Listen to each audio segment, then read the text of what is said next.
আজকের এই ভিডিওতে আমরা জানব ২০২৬ সালের অন্নপূর্ণা পূজার সঠিক তারিখ, শুভ সময়, বাড়িতে কিভাবে সহজে এই পূজা করবেন, কি কি উপকরণ লাগবে এবং পূজার নিয়ম ও মন্ত্র, এছাড়াও মাকে কি কি ভোগ অর্পণ করবেন, সবকিছু একদম সহজভাবে জেনে নেব আজকের এই ভিডিওতে।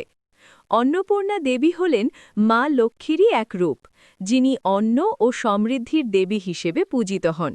বিশ্বাস করা হয়, যিনি ভক্তিভরে এই পূজা করেন তার জীবনে কখনো অন্নের অভাব হয় না এবং সংসারে সুখ শান্তি বজায় থাকে। ২০২৬ সালে অন্নপূর্ণা পূজা পড়ছে ১১ই চৈত্র, ২৬শে মার্চ বৃহস্পতিবার। এই দিনটি বিশেষভাবে শুভ বলে মনে করা হয়, কারণ বৃহস্পতিবার দেবী পূজার জন্য অত্যন্ত পবিত্র দিন। পূজার সবচেয়ে শুভ সময় হল সকালবেলা সূর্যোদয়ের পর থেকে দুপুর পর্যন্ত, তবে সন্ধেবেলাতেও আপনি ভক্তিভরে পূজা করতে পারেন। এবার জানি অন্নপূর্ণা পূজার জন্য কি কি উপকরণ লাগবে। সাধারণত আপনার লাগবে মা অন্নপূর্ণার ছবি বা মূর্তি, ফুল, ধূপ, প্রদীপ, গঙ্গাজল, পঞ্চশস্য, পঞ্চরত্ন, সিঁদুর, গামছা, ফল, মিষ্টি, চাল, ডাল, সবজি এবং রান্না করা ভাত বা খিচুড়ি। মনে রাখবেন, এই পূজায় অন্ন সবচেয়ে গুরুত্বপূর্ণ উপাদান। এখন বলি কিভাবে বাড়িতে সহজে অন্নপূর্ণা পূজা করবেন। প্রথমে ঘর পরিষ্কার করে একটি পরিষ্কার স্থানে মা অন্নপূর্ণার ছবি বা মূর্তি স্থাপন করুন। এরপর গঙ্গাজল ছিটিয়ে স্থানটি পবিত্র করুন। তারপর ধূপ ও প্রদীপ জ্বালিয়ে পূজা শুরু করুন। এরপর মা অন্নপূর্ণাকে ফুল অর্পণ করুন এবং ভক্তিভরে প্রণাম করুন।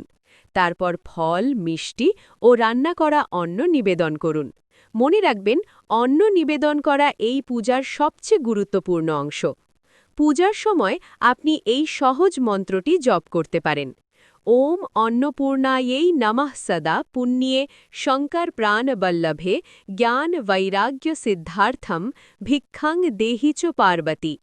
এই মন্ত্রটি ১১ বার বা ২১ বার জপ করলে খুবই শুভ ফল পাওয়া যায়।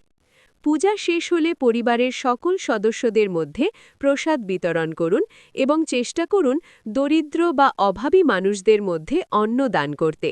এতে মা অন্নপূর্ণা খুব সন্তুষ্ট হন এবং আপনার জীবনে আশীর্বাদ বর্ষণ করেন। সবশেষে মনে রাখবেন, এই পূজার আসল শক্তি হল আপনার ভক্তি ও আন্তরিকতা। যতটা মন থেকে আপনি পূজা করবেন, ততটাই ভালো ফল পাবেন। এই ছিল অন্নপূর্ণা পূজা ২০২৬ সম্পর্কে সম্পূর্ণ তথ্য। যদি ভিডিওটি ভালো লাগে তাহলে অবশ্যই লাইক, শেয়ার এবং সাবস্ক্রাইব করতে ভুলবেন না।